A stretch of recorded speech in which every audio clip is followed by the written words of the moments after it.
a través de Radio Red, presenta en la hora de la verdad, hoy en la historia.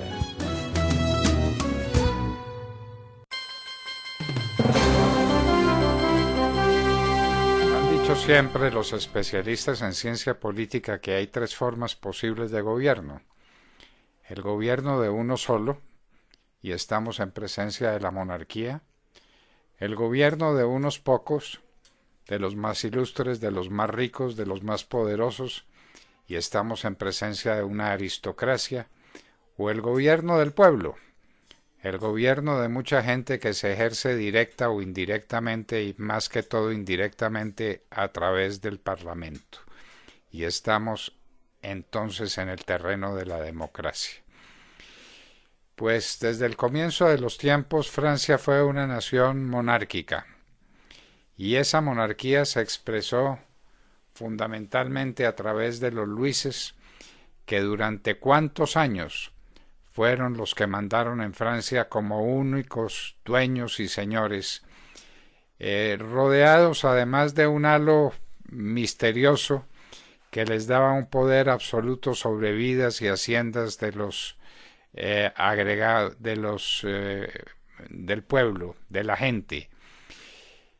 La monarquía de Francia en la época de los Luises fue una monarquía de sentido muy variado según el temperamento, la manera de ser, la manera de entender las cosas de cada uno de los Luises. El último de ellos fue Luis XVIII, pero estamos en tiempos de Luis XVI, el jefe de la monarquía, cuando Francia entró en una época de crisis pavorosa, y la crisis era sobre todo de carácter económico. Era necesario poner impuestos, era necesario gravar a la gente, pero la monarquía no se podía arriesgar a hacer sola semejante tarea. Era necesario buscar apoyo, y para eso estaba una institución muy antigua, antiquísima, la de los Estados Generales. Se reunían los Estados Generales y ellos tomaban las grandes decisiones, pero siempre en función de la monarquía y en función de la nobleza, que era el estado primordial en todo aquel tiempo. La nobleza, el sacerdocio y el pueblo eran los tres estados. Fueron convocados por Luis XVI, que quede eso perfectamente claro.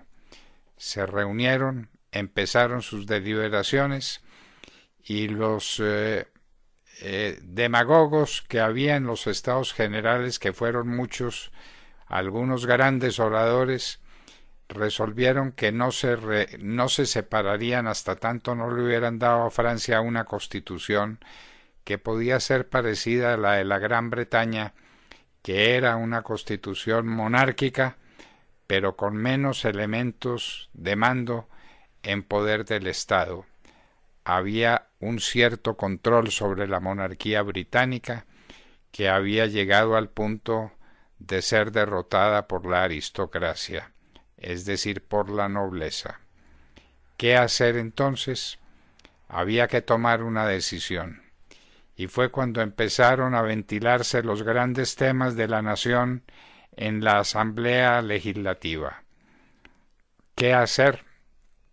Algunos pedían la destitución e inclusive la muerte del rey, que en sus comienzos fue respetado y querido y amado por los propios convencionistas. La primera reunión en honor al ser superior, en honor a Dios, fue presidida por Luis XVI como jefe de la nación. Pero las cosas empezaron a cambiar de género. El populacho estaba dirigido por los jacobinos y por los cordeleros, que eran los de la extrema. Luego venía la nobleza y luego estaba el clero. Pero en esa extrema del populacho había una parte de gente, llamémosla decente, de servidores leales del Estado, de amantes del rey y amantes de la monarquía, pero con controles, con limitaciones. Ellos eran los girondinos, y el movimiento que los reunía era la Gironda.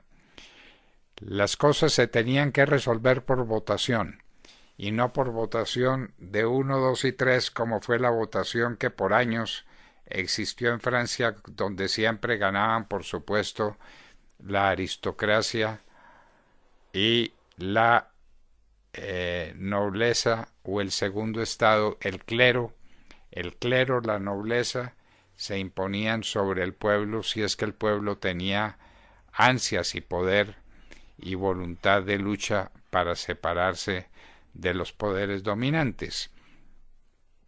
Aquí no, aquí iba a ser un convencionista un voto, y ese voto se diluía entre la clase del clero, la clase de la nobleza y la clase del populacho, de los cordeleros, de los jacobinos.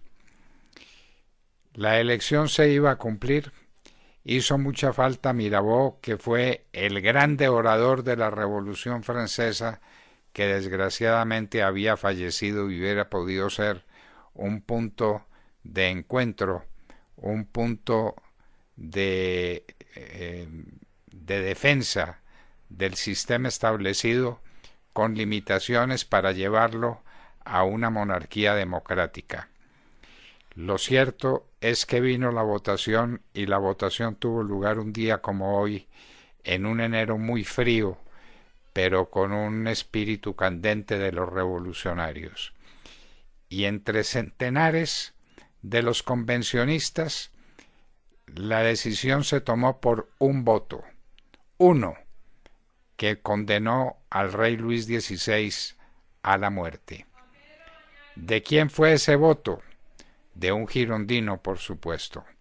Los girondinos condenaron a muerte al rey, y ellos pagarían con su vida más adelante esa atrocidad, porque las cosas se volvieron contra ellos y también fueron sometidos a juicio y también fueron pasados por la guillotina, que era el elemento de tormento menos torturante y menos grave que pudiera imaginarse. Contra todo lo que la gente cree, la guillotina se estableció para que la muerte fuera fácil, de un solo golpe y sin dolor. Pues la guillotina, a la que condenaron a Luis XVI un día como hoy en el año de 1793, acabó con todo un sistema monárquico. No por mucho tiempo, porque vendría luego una nueva monarquía, no ya con un rey, sino con un emperador, y después del emperador otra vez el rey, y después del rey otra vez, esta vez sí para siempre al parecer, una democracia, pero una democracia templada en el servicio popular y templada por valores y por límites que impidieron otro regreso de la época del terror, que fue en la que se condenó a Luis XVI a la muerte. Un día como hoy, pues, un día de enero, frío, terriblemente frío, porque estamos en pleno invierno en el hemisferio norte, fue condenado a muerte Luis XVI por una convención que él convocó, que lo amó, que lo quiso, que estuvo dispuesto a seguir su mandato, y que luego se rebeló contra él en una rebelión que terminó por convertirse en una cosa espantable, cuando Luis XVI, mal aconsejado, trató de fugarse de las Tullerías para refugiarse en el palacio, en el imperio del padre de su esposa, de María Antonieta, en Austria. Luis XVI fue condenado a muerte un día como hoy, en el año de 1793. Era la Revolución Francesa en todo su esplendor o en toda su crueldad, como ustedes lo quieran. La historia en la hora de la verdad, 9 de la mañana, 6 minutos.